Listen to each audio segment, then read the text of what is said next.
الحمد لله نحمده ونستعينه ونستغفره ونؤمن به ونتوكل عليه ونعوذ بالله من شرور أنفسنا ومن سيئات أعمالنا من يهده الله فلا مضل له ومن يضلله فلا هادي له ونشهد أن لا إله إلا الله وحده لا شريك له لا ضد له ولا ند له لا مثل له ولا مماثل له ونشهد أن سيدنا وطبيبنا وطبيب قلوبنا وشفيعنا وشفيع صدورنا وقرتنا وقرة عيوننا وسيدنا ومولانا ومأوانا وملجأنا محمدا عبده ورسوله قال الله تبارك وتعالى في شان حبيبه مخبرا وآمرا أعوذ بالله من الشيطان الرجيم بسم الله الرحمن الرحيم سبحان الذي أسرى بعبده ليلا من المسجد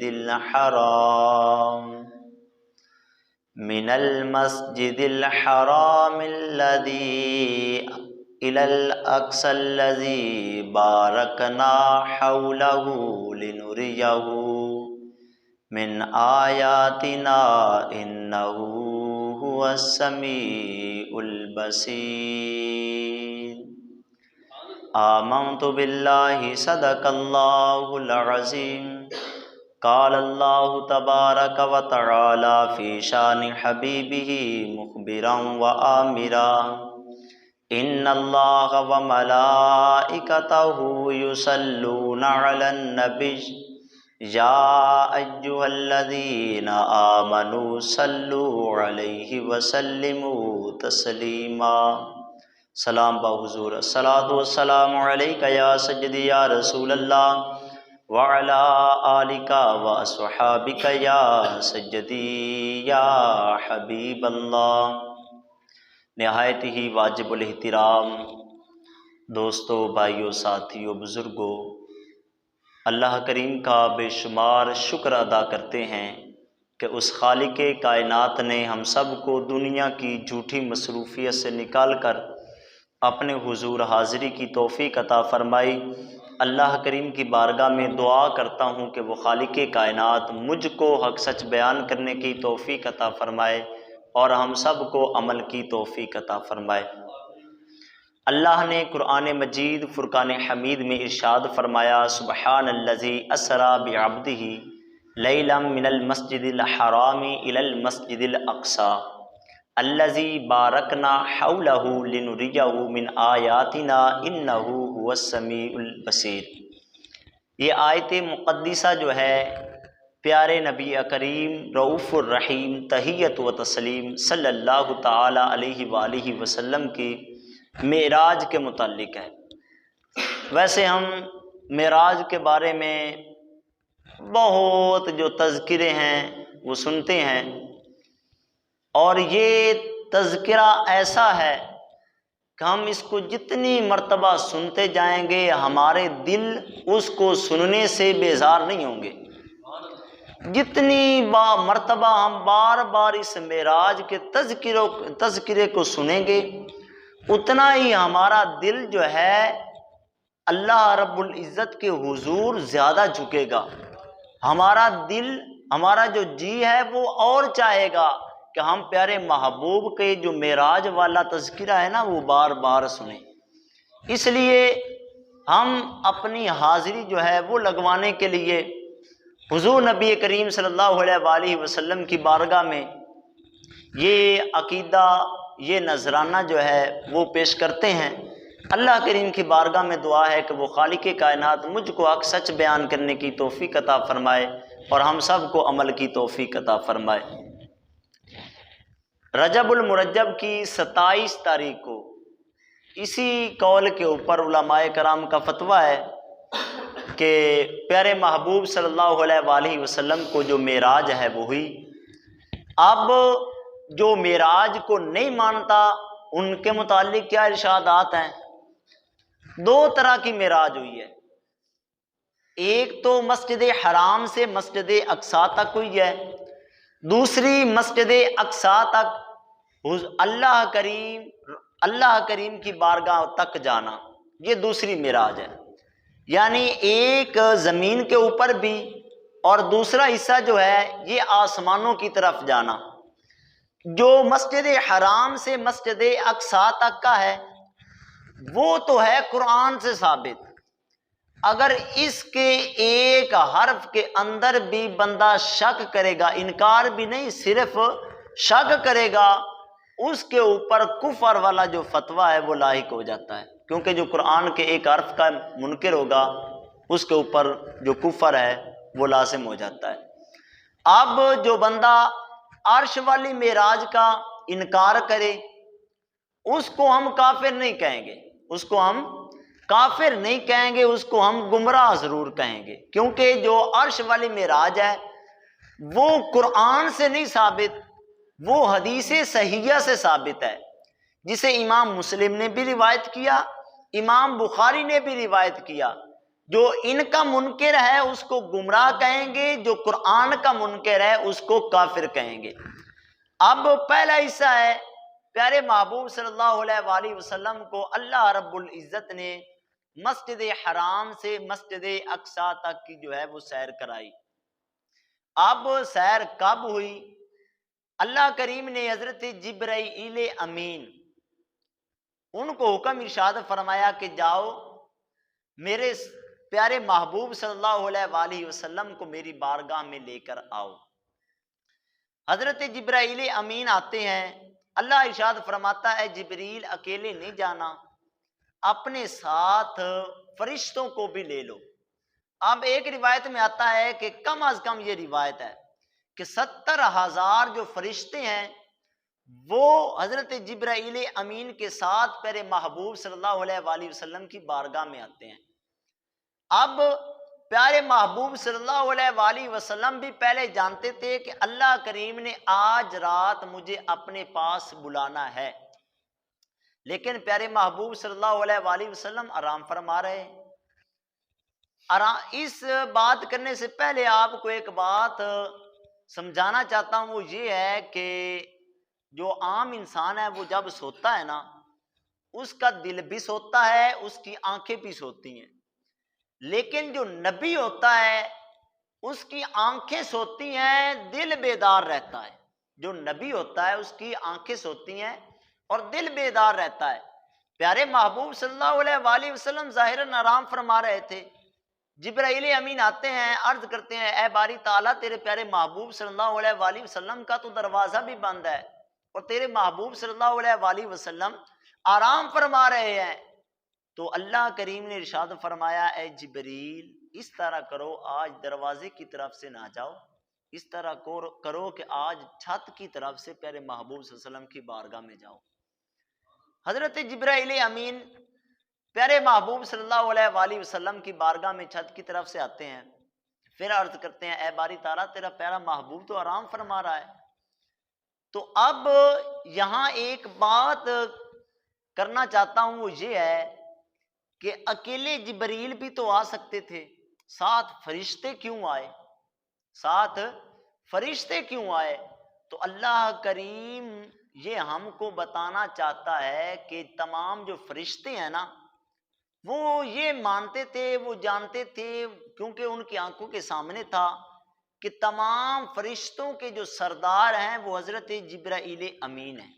تمام فرشتوں کے سردار جبرائیل امین ہے، اور فرشتوں کو ساتھ اس لیے بھیجا کہ جو ان کا سردار ہے اس کا عمل کیا ہے۔ اب حضرت جبرائیل امین آتے ہیں اور اللہ کریم ارشاد فرماتا ہے، اے جبریل اس طرح کرو کہ میرے پیارے محبوب کو بیدار نہیں کرنا، اس طرح کرو میرے پیارے محبوب کے جو قدمین شریفین ہیں نا ان کو بوسہ دو۔ حضرت جبرائیل امین کو جب پیدا کیا گیا نا تو حضرت جبرائیل امین کے لبوں کے اندر، ہونٹوں کے اندر دو طرح کی خاصیت رکھی گئی تھی۔ ایک کافور کی ٹھنڈک رکھی گئی تھی اور ایک کستوری جو ہے اس کی خوشبو رکھی گئی تھی۔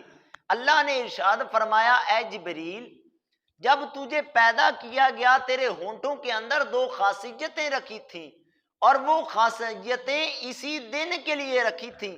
آج وہ جو دو خاصیتیں تیرے ہونٹوں کے اندر رکھی گئی تھی نا، وہ آج پیارے محبوب صلی اللہ علیہ وآلہ وسلم کو بیدار کرنے کے لیے رکھی گئی تھی۔ اس لیے اپنے لبوں کو پیارے محبوب صلی اللہ علیہ وسلم کے قدمین شریفین کو مس کرو، بوسہ لیتے ہیں، پیارے محبوب صلی اللہ علیہ وسلم بیدار ہوتے ہیں۔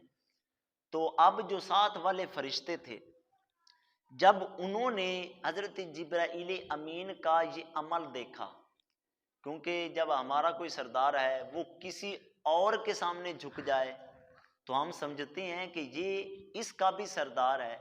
اب فرشتوں نے دیکھا جو ان کا سردار ہے حضرت جبرائیل امین، وہ تو کسی اور کے پاؤں کو بوسہ دے رہا ہے، تو جبرائیل امین فرشتوں کو بتانا چاہتے تھے، اے فرشتو جب تم مجھے سردار مانتے ہو تو تم یہ بھی جان لو کہ جس طرح تم مجھے سردار مانتے ہو نا، اسی طرح میں ان کو اپنا سردار مانتا ہوں، یہ جان لو۔ تو ان فرشتوں نے دیکھا، پیارے جبریل نے بوسہ دیا، پیارے محبوب صلی اللہ علیہ وسلم بیدار ہوتے ہیں، عرض کرتے ہیں، یا رسول اللہ صلی اللہ علیہ وسلم آپ کا اللہ رب العزت مشتاق ہے، آپ کو اللہ رب العزت بلا رہا ہے۔ تو رسول کریم صلی اللہ علیہ وسلم اٹھتے ہیں، وضو فرماتے ہیں، براق لایا جاتا ہے، براق کے اوپر سوار ہوتے ہیں، حضرت جبرائیل امین مسجد اقصی کی طرف لے جاتے ہیں۔ اور وہاں پہ کیا ہوتا ہے کہ جب وہاں پہ اللہ کریم کے جو جلیل القدر انبیاء علیہم السلام ہے نا، تمام کے تمام 1,24,000 کم و بیش پیغمبران دین، وہ مسجد اقصی میں موجود ہیں۔ پیارے محبوب صلی اللہ علیہ وسلم آتے ہیں، دیکھتے ہیں تمام انبیاء علیہم السلام موجود ہیں، تو حضرت جبرائیل امین جو ہیں رسول کریم صلی اللہ علیہ وسلم کو ارشاد فرماتے ہیں، پیارے محبوب آپ آگے جائیے اور تمام انبیاء علیہم السلام کی امامت کروائیے۔ پیارے محبوب صلی اللہ علیہ وآلہ وسلم نے تمام انبیاء علیہم السلام کی امامت کروائی۔ اس کے بعد تمام انبیاء علیہم السلام جو ہیں اپنے اپنے مقام پر پہنچ جاتے ہیں، اور پیارے محبوب صلی اللہ علیہ وسلم کو براق کے اوپر سوار کیا جاتا ہے۔ اس کے آگے معراج والا یعنی اللہ رب العزت کی بارگاہ میں جانے والا سلسلہ جو ہے وہ شروع ہوتا ہے۔ جب رسول کریم صلی اللہ علیہ وآلہ وسلم پہلے آسمان پہ پہنچے، بہت بڑی مسافت ہے، جتنی مسافت یہاں سے لے کر پہلے آسمان تک ہے، اتنی ہی مسافت پہلے آسمان کی جو چوڑائی ہے نا اتنی ہے، پھر اسی مقدار کی دوسرے آسمان سے تیسرے آسمان تک ہے، پھر اتنی ہی مقدار جو ہے دوسرے آسمان کی ہے چوڑائی کی، اسی طرح تمام ساتوں آسمانوں کی اسی طرح چوڑائی ہے۔ اب حضرت جبرائیل امین پیارے محبوب صلی اللہ علیہ وآلہ وسلم کو براق کے اوپر سوار کر کے پہلے آسمان کی طرف لے جاتے ہیں۔ پہلے آسمان پہ اللہ رب العزت کے جلیل القدر نبی حضرت آدم علیہ السلام ان کے ساتھ ملاقات ہوتی ہے۔ اب جب یہ بات کی جاتی ہے تو کچھ لوگ اعتراض کرتے ہیں وہ یہ اعتراض کرتے ہیں کہ دیکھیں آپ کہتے ہیں کہ پیارے محبوب صلی اللہ علیہ وآلہ وسلم تمام انبیاء علیہم السلام سے افضل ہیں، تو رسول کریم صلی اللہ علیہ وسلم سے پہلے حضرت آدم علیہ السلام پہنچ گئے ہیں، یہ کیسے ہو سکتا ہے؟ تو اس کا جواب مفسرین کرام یہ دیتے ہیں کہ حضرت آدم علیہ السلام جو ہے نا وہ نبوت والی پرواز سے گئے تھے، اور پیارے محبوب صلی اللہ علیہ وآلہ وسلم براق کی پرواز سے گئے تھے۔ تو نبوت کی پرواز ایک عام مخلوق کی پرواز سے افضل ہوتی ہے، اس لیے حضرت آدم علیہ السلام پہلے پہنچ گئے۔ اب حضرت آدم علیہ السلام سے ملاقات ہوتی پہلے آسمان پہ، دوسرے آسمان پہ حضرت عیسیٰ علیہ السلام اور حضرت یحییٰ علیہ السلام ان کے ساتھ ملاقات ہوتی ہے، تیسرے آسمان پہ حضرت یوسف علیہ السلام کے ساتھ ملاقات ہوتی ہے، چوتھے آسمان پہ حضرت ادریس علیہ السلام کے ساتھ ملاقات ہوتی ہے، پانچویں آسمان پہ حضرت ہارون علیہ السلام کے ساتھ ملاقات ہوتی ہے، چھٹے آسمان پہ حضرت موسیٰ علیہ السلام کے ساتھ ملاقات ہوتی ہے، ساتویں آسمان پہ حضرت ابراہیم علیہ السلام کے ساتھ ملاقات ہوتی ہے۔ اس کے بعد سدرہ پہ پہنچتے ہیں، جب سدرہ پہ پہنچے تو یہ حضرت جبرائیل امین کا آخری ٹھکانہ ہے، اس کے اوپر حضرت جبرائیل امین نہیں جا سکتے۔ تو پیارے محبوب نے ارشاد فرمایا اے جبریل، اس سے آگے حضرت جبرائیل امین نے عرض کی یا رسول اللہ صلی اللہ علیہ وآلہ وسلم اس سے آگے میں نہیں جا سکتا، اللہ کا فرمان ہے اگر میں اس سے آگے ایک بالشت بھی گیا نا تو میرے پر جو ہیں وہ جل کر راکھ ہو جائیں گے، اس لیے میں آگے نہیں جا سکتا۔ تو پیارے محبوب صلی اللہ علیہ وآلہ وسلم کی بارگاہ میں حضرت جبرائیل امین عرض کرتے ہیں یا رسول اللہ صلی اللہ علیہ وآلہ وسلم ایک عرضی ہے، ایک عرض ہے، ایک گزارش ہے، وہ یہ ہے کہ جب آپ اللہ کی بارگاہ میں جائیں نا تو میری بھی ایک سفارش ہے، گزارش ہے، وہ بھی اللہ کریم کی بارگاہ میں عرض کر دینا۔ پیارے محبوب نے ارشاد فرمایا وہ کیا ہے؟ حضرت جبرائیل امین چونکہ پیارے محبوب صلی اللہ علیہ وسلم کی بارگاہ میں کئی مرتبہ آئے تھے، تو گمان یہ کہتا ہے کہ حضرت جبرائیل امین جب آتے تو پیارے محبوب صلی اللہ علیہ وآلہ وسلم کے لب و مبارک کے اوپر ایک ہی جملہ تھا، ربی حبلی امتی، ربی حبلی امتی، اے اللہ میری امت کو بخش دے۔ حضرت جبرائیل امین جب آتے پیارے محبوب صلی اللہ علیہ وسلم یہی دعا مانگ رہے ہوتے تو حضرت جبرائیل امین نے اس وقت یہ دعا عرض کی یا رسول اللہ صلی اللہ علیہ وآلہ وسلم جب اب آپ اللہ کی بارگاہ میں جائیں نا تو میری یہ عرضی پیش کر دینا کہ جب آپ کی امت پل صراط سے گزرنے لگے نا تو اس وقت مجھے آپ اللہ سے اجازت لے کے دے دیں کہ جب آپ کی امت کی گزرنے کی باری آئے میں اپنے پروں کو وہاں پہ بچھا دوں اور آپ کی امت جو ہے صحیح سلامت سے وہاں سے گزر جائے۔ یہ حضرت جبرائیل امین نے عرضی پیش کی تھی۔ اب پیارے محبوب صلی اللہ علیہ وسلم اللہ کی بارگاہ میں جاتے ہیں، اب اللہ کی بارگاہ میں جاتے ہیں، ہم جب بھی کسی کے ساتھ ملتے ہیں کہیں بھی جاتے ہیں تو سب سے پہلے ہم ایک کام کرتے ہیں، سلام کہتے ہیں، السلام علیکم ورحمۃ اللہ وبرکاتہ، لیکن سلامتی تو اس کے اوپر بھیجی جاتی ہے اس سے بڑا بھی کوئی ہو۔ مثال کے طور پر میں کسی کو کہتا ہوں السلام علیکم، جس کو کہتا ہوں اس سے بڑا بھی کوئی ہوتا ہے، یعنی وہ خالق معبود جو ہے، خالق حقیقی جو ہے وہ تو سب سے بڑا ہے نا، اس کی بارگاہ میں التجا کرتے ہیں اے اللہ تو اس کے اوپر سلامتی بھیج۔ لیکن جب پیارے محبوب اللہ کی بارگاہ میں جاتے ہیں، خالق حقیقی کی بارگاہ میں جاتے ہیں تو اس وقت تو یہ نہیں کہہ سکتے تھے۔ تو اللہ کریم نے پیارے محبوب کو بہت دانائی عطا فرمائی تھی، بہت علم عطا فرمایا تھا۔ رسول کریم صلی اللہ علیہ وآلہ وسلم نے وہاں پہنچ کے عرض کی التحیات للہ والصلوات والطیبات، اے اللہ تمام قولی، تمام فعلی، تمام مالی جو عبادتیں ہیں نا تمام کی تمام آپ ہی کے لیے ہیں۔ قول سے مراد یعنی زبان سے نکلنے والی عبادتیں، درود شریف ہو گیا، جو بھی زبان سے ہم عبادت کرتے ہیں وہ تمام کی تمام جو قولی عبادتیں ہیں وہ بھی اللہ ہی کے لیے ہیں۔ تمام مالی باتیں جو ہم صدقہ خیرات کرتے ہیں، یتیموں کو کچھ دے دیتے ہیں، مسکینوں کو کچھ دے دیتے ہیں، یہ ہے مالی عبادتیں، یہ بھی تمام کی تمام اللہ ہی کے لیے ہیں۔ تمام فعلی عبادتیں، فعل سے مراد یعنی جو ہم نماز پڑھتے ہیں، فعل کرتے ہیں یعنی قیام کرتے ہیں، پھر رکوع کرتے ہیں، پھر سجدہ کرتے ہیں، یہ فعل ہے۔ تو اللہ کریم کے پیارے محبوب نے عرض کی یا اللہ تمام قولی بھی باتیں، تمام فعلی بھی باتیں، تمام مالی بھی باتیں آپ ہی کے لیے ہیں۔ جب پیارے محبوب نے عرض کی تو آگے اللہ کریم نے ارشاد فرمایا السلام علیکہ ایھا النبی ورحمۃ اللہ وبرکاتہ۔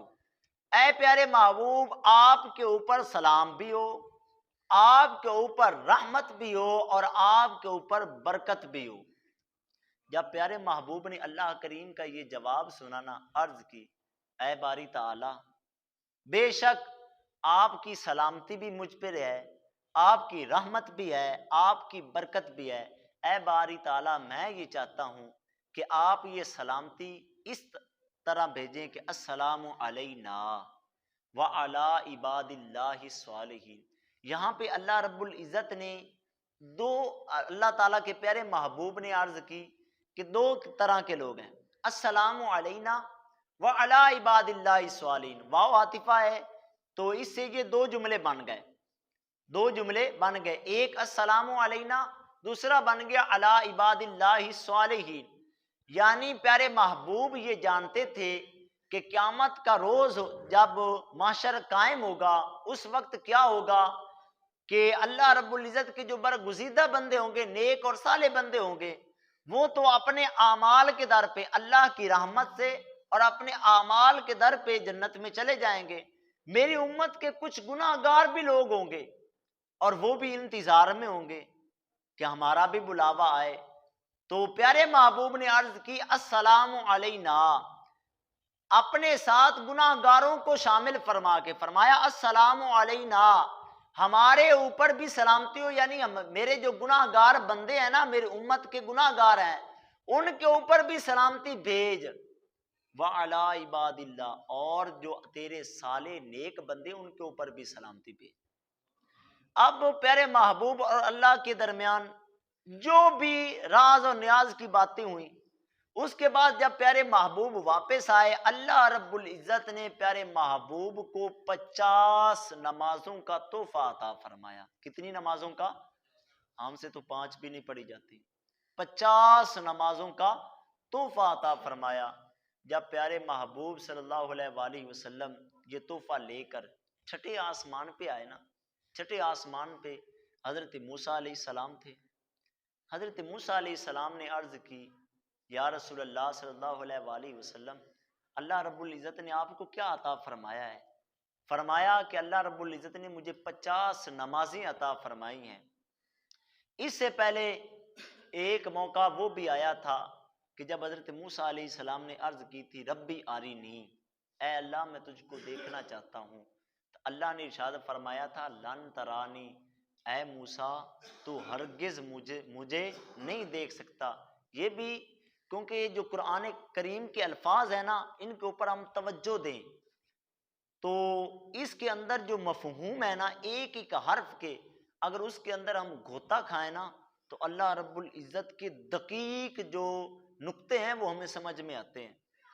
وہاں پہ اللہ رب العزت نے یہ ارشاد نہیں فرمایا کہ اے موسیٰ کوئی بھی مجھے نہیں دیکھ سکتا، کوئی بھی مجھے نہیں دیکھ سکتا، یہ ارشاد فرمایا لن ترانی، اے موسیٰ تو مجھے نہیں دیکھ سکتا، ہاں ایک ایسی ہستی ہے جو مجھے دیکھے گی، ایک ایسی ہستی ہے جو مجھے دیکھے گی۔ آج وہ ہستی حضرت موسیٰ علیہ السلام کے پاس ہے جو اللہ کو دیکھ کر آ رہی ہے۔ اب یہاں پہ کچھ اعتراض کرنے والے اعتراض کرتے ہیں کہ پیارے محبوب صلی اللہ علیہ وآلہ وسلم کو علم غیب نہیں ہے۔ معراج کو وہ مانتے ہیں، اس حدیث صحیحہ کو بھی مانتے ہیں کہ پیارے محبوب کو معراج ہوئی، لیکن اسی حدیث کو اپنی دلیل بنا کے لوگوں کے سامنے پیش کرتے ہیں۔ دیکھو جی، اگر پیارے محبوب کو علم غیب ہوتا تو وہ 50 نمازیں ساتھ نہ لے کر آتے، پہلے ہی 5 لے کر آ جاتے، ان کو پتا ہوتا تو پہلے ہی 5 لے کر آ جاتے۔ ان کا اعتراض جو ہے وہ اپنی جگہ پہ ٹھیک ہے، لیکن ہمارا یہ عقیدہ ہے نا کہ پیارے محبوب صلی اللہ علیہ وآلہ وسلم کو علم غیب ہے، ہمارا یہ عقیدہ ہے۔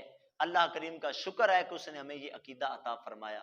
لیکن علم غیب جو ہے اس کی 2 قسمیں ہیں، ایک علم غیب حقیقی ہوتا ہے، ایک علم غیب عطائی ہوتا ہے۔ جو علم غیب حقیقی ہے وہ صرف اور صرف اللہ کو ہے، اس کے علاوہ کسی کو نہیں۔ جو علم غیب عطائی ہے وہ پیارے محبوب صلی اللہ علیہ وآلہ وسلم کو اللہ رب العزت نے عطا فرمایا ہے۔ اب جب انہوں نے یہ اعتراض کیا نا کہ اگر اللہ رب العزت کے پیارے محبوب کو علم غیب ہوتا تو پہلے ہی 5 لے کر آ جاتے، ان کے آگے ہمارے جو علماء کرام ہیں ان کے اوپر آگے سے اعتراض کر دیا۔ انہوں نے کیا کہا کہ انہوں نے کہا کہ تم یہ کہتے ہو کہ پیارے محبوب کو علم غیب نہیں، اگر علم غیب ہوتا تو پیارے محبوب پہلے ہی 5 نمازیں لے کر، کیونکہ جب حضرت موسیٰ علیہ السلام کے ساتھ ملاقات ہوئی تھی، حضرت موسیٰ علیہ السلام نے عرض کی تھی یا رسول اللہ علیہ وسلم آپ کی امت جو ہے وہ 50 نمازیں نہیں پڑھ سکے گی، لہذا کچھ کم کروا لو۔ پیارے محبوب پھر اللہ کی بارگاہ میں گئے، 45 ہوئیں، پھر آئے، پھر 40 ہوئیں، پھر آئے، پھر 35 ہوئی، اسی طرح 9 چکر لگائے، باقی 5 رہ گئی۔ یہ حدیث صحیحہ ہے، یہ وہ بھی مانتے ہیں اس حدیث کو، ہم بھی مانتے ہیں، لیکن یہی حدیث وہ اپنی دلیل بنا کہتے ہیں کہ پیارے محبوب کو علم غیب نہیں ہے۔ ہمارے جو علماء کرام ہیں انہوں نے بہت ہی اچھے انداز میں ان کو جواب دیا۔ انہوں نے فرمایا کہ تم یہ کہتے ہو کہ پیارے محبوب کو علم غیب نہیں، ہم یہ کہتے ہیں کہ کیا تم مانتے ہو کہ اللہ رب العزت کے پاس علم غیب ہے؟ انہوں نے کہا ہاں مانتے ہیں، ہم بھی مانتے ہیں، وہ بھی مانتے ہیں کہ اللہ کے پاس علم غیب ہے۔ تو آگے سے ہمارے علماء کرام نے ان کو یہ جواب دیا، تم کہتے ہو کہ اللہ کو علم غیب ہے، تو کیا اللہ کو معلوم نہیں تھا کہ پیارے محبوب نے 9 چکر پھر لگانے ہیں؟ اللہ ہی پہلے ہی 5 دے دیتا۔ آگے سے ان کے اوپر اعتراض کر دیا۔ تو ہمارے علماء کرام یہاں پہ جواب بہت ہی اچھے انداز میں یہ دیتے ہیں کہ ایک موقع ایسا آیا تھا جب حضرت موسیٰ علیہ السلام نے عرض کی تھی کہ یا رسول اللہ اے باری تعالیٰ میں تجھے دیکھنا چاہتا ہوں۔ اللہ نے ارشاد فرمایا تھا اے موسیٰ تو مجھے نہیں دیکھ سکتا، ہاں ایک ایسی ہستی ہے جو مجھے دیکھے گی۔ اب وہ ہستی حضرت موسیٰ علیہ السلام دیکھ رہے ہیں، اور اللہ چاہتا ہے، کیونکہ پیارے محبوب صلی اللہ علیہ وسلم جب اس دنیا میں واپس آئے نا اپنے صحابہ کرام کے پاس، جب فرمایا کہ مجھے معراج ہوئی، جب پہلے انبیاء علیہ السلام آئے انہوں نے فرمایا کہ اللہ کو مانو، لیکن جب ان کی امتوں نے پوچھا نا کیا آپ نے اللہ کو دیکھا ہے، انہوں نے فرمایا نہیں، بالغیب کے اوپر آپ نے ایمان لے آنا ہے۔ ہر ایک نبی آیا، یہاں تک کہ حضرت عیسیٰ علیہ السلام آئے، انہوں نے بھی یہی ارشاد فرمایا کہ اللہ کو مانو۔ ان کی امت نے یہ پوچھا، حواریوں نے یہ پوچھا کہ اے عیسیٰ کیا آپ نے اللہ کو دیکھا ہے؟ انہوں نے فرمایا نہیں، بالغیب ماننا ہے۔ لیکن جب پیارے محبوب آئے، جب پیارے محبوب نے ارشاد فرمایا نا اللہ کو مانو، صحابہ کرام نے عرض کی یا رسول اللہ کیا آپ نے اللہ کو دیکھا ہے؟ تو پیارے محبوب صلی اللہ علیہ وسلم نے ارشاد فرمایا ہاں میں نے اللہ کو دیکھا ہے، ہاں میں نے اللہ کو دیکھا ہے۔ تو صحابہ کرام نے عرض کی یا رسول اللہ اللہ کیسے دکھائی دیتا ہے؟ تو پیارے محبوب نے ارشاد فرمایا جس نے مجھے دیکھا اس نے اللہ کو دیکھا، جس نے مجھے دیکھا اس نے اللہ کو دیکھا۔ اب یہی حدیث ہم وہاں پہ بیان کرتے ہیں کہ حضرت موسیٰ علیہ السلام کے پاس جب رسول کریم صلی اللہ علیہ وآلہ وسلم آئے، اب حضرت موسیٰ علیہ السلام کی یہ خواہش تھی کہ میں اللہ کو دیکھوں، لیکن پیارے محبوب کو جب دیکھتے ہیں، جب پیارے محبوب کا فرمان ہے جس نے مجھے دیکھا اس نے اللہ کو دیکھا، جب حضرت موسیٰ علیہ السلام نے پیارے محبوب کو دیکھا گویا کہ حضرت موسیٰ علیہ السلام نے اللہ کو دیکھا۔ اب حضرت موسیٰ علیہ السلام کی یہ خواہش پوری کی جا رہی ہے۔ حضرت موسیٰ علیہ السلام کی خواہش پوری کرنے کے لیے پیارے محبوب کو 9 چکر لگوائے گئے کہ بار بار پیارے محبوب اللہ کو دیکھیں اور بار بار حضرت موسیٰ علیہ السلام پیارے محبوب کو دیکھیں۔ اس لیے یہ جو 45 نمازیں جو ہیں وہ کم کرائی گئی۔ اب دیکھیں اللہ نے ارشاد فرمایا جب میں نے 50 نمازیں عطا کر دی تو میں جو کہتا ہوں وہ تو کرتا ہوں۔ ہاں اپنے پیارے محبوب کی گزارش پہ عمل میں وہ 5 آئیں گی لیکن میں ثواب 50 کا ہی دوں گا۔ عمل میں اگرچہ وہ 5 رہ گئی ہیں لیکن میں ثواب میں کمی نہیں کروں گا، ثواب میں 50 ہی کا دوں گا۔ جو 1 پڑھے گا اس کو 10 کا ثواب ملے گا، جو 2 پڑھے گا اس کو 20 کا ثواب ملے گا، جو 5 پڑھے گا اس کو 50 کا ثواب ملے گا۔ آپ دیکھیں پیارے اللہ کریم نے پیارے محبوب صلی اللہ علیہ وآلہ وسلم کے اوپر کس طرح رحمت فرمائی، اور پیارے محبوب صلی اللہ علیہ وآلہ وسلم کی امت کے اوپر اللہ رب العزت نے کس طرح رحمت فرمائی۔ پیارے محبوب صلی اللہ علیہ وسلم نے ارشاد فرمایا کہ اللہ رب العزت ارشاد فرماتے ہیں کہ اللہ ارشاد فرماتا ہے کہ میں کسی بھی نبی کو اے پیارے محبوب آپ سے پہلے جنت میں نہیں بھیجوں گا۔ اور پھر ارشاد فرمایا پیارے محبوب نے کہ اے میرے امتیوں تم بھی خوش نصیب ہو۔ اللہ نے ارشاد فرمایا ہے کہ اے پیارے محبوب میں آپ کی امت سے پہلے کسی اور امت کو جنت میں نہیں بھیجوں گا۔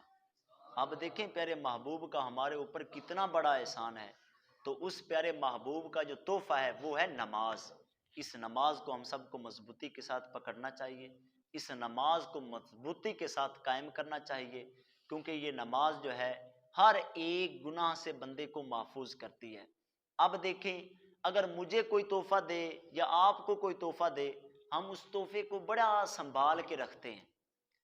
اگر ہمارا کتنا بھی کوئی بڑا عزیز اور کوئی نہ ہونا، وہ کہے کہ یہ مجھے دے دو جو ہمیں کسی اور نے تحفہ دیا ہے، ہم آگے سے یہ کہتے ہیں نہیں یار میں تجھے اور لے کر دوں گا، لیکن یہ مجھے کسی نے تحفہ دیا ہے یہ میں تجھے نہیں دوں گا۔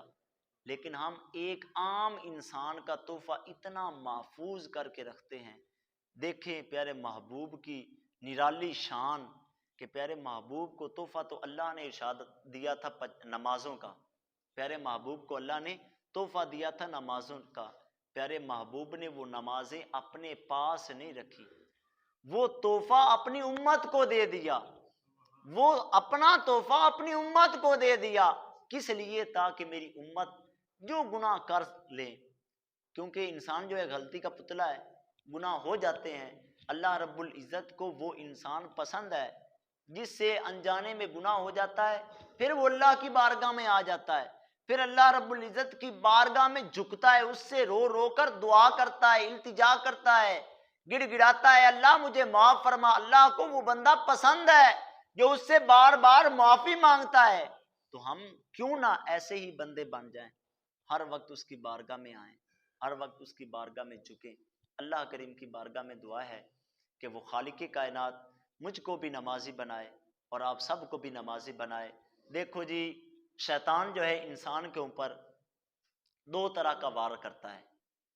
ایک کیونکہ جو انسان ہے نا اس کی کئی قسمیں ہیں، مثال کے طور پر ایک مسلمان ہے ایک کافر ہے۔ کافر کے اوپر وار کس طرح کرتا ہے؟ کافر کو وہ نماز کے خلاف کرتا ہے، قرآن کے خلاف کرتا ہے، جو بھی یہ ہمارے لیے نیک اعمال ہیں ان کے کافر کو خلاف کرتا ہے شیطان۔ لیکن مسلمان کے اوپر وہ وار کیا کرتا ہے؟ مسلمان کے اوپر بھی 2 طرح کا وہ وار کرتا ہے۔ ایک غافل انسان کے اوپر وار کرتا ہے، ایک صالح انسان کے اوپر وار کرتا ہے۔ غافل انسان کے اوپر وار کس طرح کرتا ہے؟ وہ اس طرح کرتا ہے غافل کو وہ یہ نہیں کہتا کہ تو نماز کا انکار کر، وہ غافل جو ہے نا، غافل یعنی نماز سے دور جو بندہ رہتا ہے، وہ غافل جو ہے نماز کا انکار نہیں کہتا لیکن وہ نماز پڑھتا نہیں۔ لیکن صالح کے اوپر وہ وار کس طرح شیطان جو ہے کرتا ہے؟ وہ اس طرح کرتا ہے، جو بندہ صالح ہے اس کو نماز سے روکتا نہیں ہے، اس کو قرآن پڑھنے سے روکتا نہیں ہے، اس کو صدقہ خیرات دینے سے روکتا نہیں ہے، اس کو دنیا کے جتنے بھی نیک کام ہے نا اس کو وہ نیک کام کرنے سے روکتا نہیں ہے، لیکن کرتا کیا ہے؟ اس کے دل کے اندر دکھلاوا ڈال دیتا ہے، دل کے اندر دکھلاوا ڈال دیتا ہے۔ تو دکھلاوا بندے کے اعمال کس طرح کھاتا ہے؟ جب بندے کے اندر تکبر آ جاتا ہے، دکھلاوا آ جاتا ہے۔ پیارے محبوب نے ارشاد فرمایا جس طرح خزاں آئی ہوئی ہو، درخت کے جو پتے ہیں سوکھے جو ہیں درخت کے ساتھ لگے ہوئے ہوں، ہوا چلے وہ تمام کے تمام جو درخت کے پتے ہیں وہ ٹہنیوں سے جدا ہو جائیں، تو پیارے محبوب نے ارشاد فرمائے جو دکھلاوا ہے، جو تکبر ہے نا، اسی طرح بندے کے نیک اعمال کو ختم کر دیتا ہے۔ اور پیارے محبوب نے ارشاد فرمایا ایک سوکھی لکڑی جو ہے نا، جس طرح اس کو آگ کھا جاتی ہے نا، اسی طرح تکبر جو ہے بندے کے نیک اعمال کو کھا جاتا ہے۔ تو سب سے اہم کام کیا ہے؟ جب ہم نماز پڑھتے ہیں، کوئی صدقہ خیرات کرتے ہیں، کوئی بھی نیک کام کرتے ہیں، تو کرنے سے جو اس سے زیادہ ہمیں سوچنے کی ضرورت ہے اس کو سنبھال کے رکھنا ہے۔ کہیں ہم تکبر میں تو مبتلا نہیں ہو رہا ہے، کہیں ہم دکھلاوے کے اندر تو مبتلا نہیں ہو رہا ہے۔ اللہ رب العزت کی بارگاہ میں دعا ہے کہ وہ خالق کائنات مجھ کو بھی تکبر سے بچائے، ریاکاری سے بچائے، دکھلاوت سے بچائے، اور آپ سب کو بھی بچائے۔ اللہ رب العزت عمل کی توفیق عطا فرمائے۔ وما توفیق